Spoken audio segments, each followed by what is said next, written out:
এর মধ্যে যে কটা মহিলা আছে সবার হাতে 2000 টাকা বলেছে, তো 2000, আমি বলছি 1000 টাকা যদি পৌঁছে দিতে পারে বিজেপির কোন মুখ্যমন্ত্রী, অভিষেক বন্দ্যোপাধ্যায় চিরতরে রাজনীতি থেকে বিদায় নেবে। আমি সবার সামনে কথা দিয়ে যাচ্ছি আজকের মঞ্চে দাঁড়িয়ে।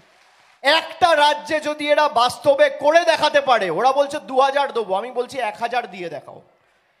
একটা রাজ্যে যদি দিতে পারে, আমি রাজনীতিতে কোনোদিন পা রাখবো না, চিরতরে রাজনীতি থেকে আমি অবসর নিয়ে রাজনীতি ছেড়ে দেবো, এত বড় কথা বলছি।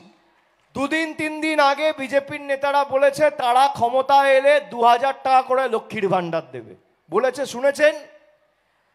আমি সোজা কথা সোজাভাবে বলবো, বিজেপি প্রায় 12টা রাজ্যে ক্ষমতায় রয়েছে, প্রায় 12টা রাজ্যে।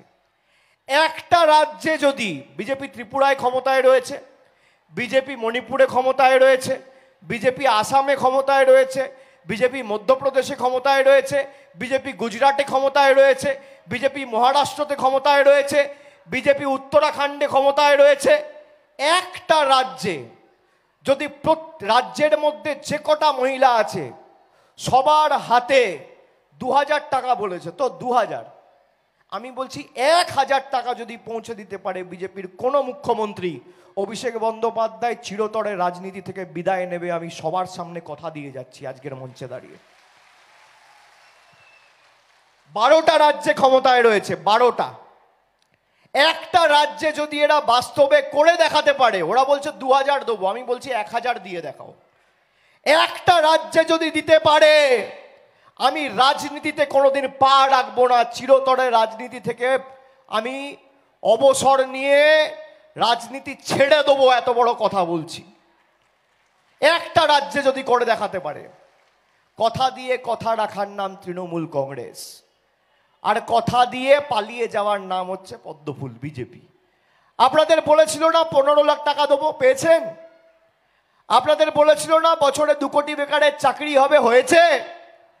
আপনাদের বলেছিল না কৃষকদের আয় 3 গুণ হবে, হয়েছে? আপনাদের বলেছিল না, 2 দিন আগে প্রধানমন্ত্রী বলেছে দুর্নীতির বিরুদ্ধে আমি গ্যারেন্টার, দেখেছেন?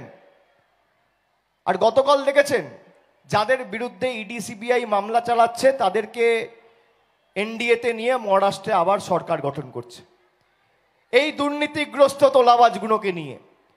প্রধানমন্ত্রী বলছে দুর্নীতির বিরুদ্ধে গ্যারেন্টার প্রধানমন্ত্রী। আমি আজকে মায়েদের জিজ্ঞেস করতে চাই, বিজেপির নেতাদের আপনারা টিভির পর্দায় টাকা নিতে দেখেছেন, হ্যাঁ কি না বলুন?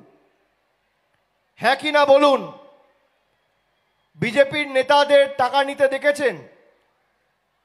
কাগজে মুড়িয়ে শুভেন্দু অধিকারীকে টাকা নিতে দেখেছেন, হ্যাঁ কি না? দেখেছেন? শুভেন্দু অধিকারীর বিরুদ্ধে কোনো ব্যবস্থা হয়েছে?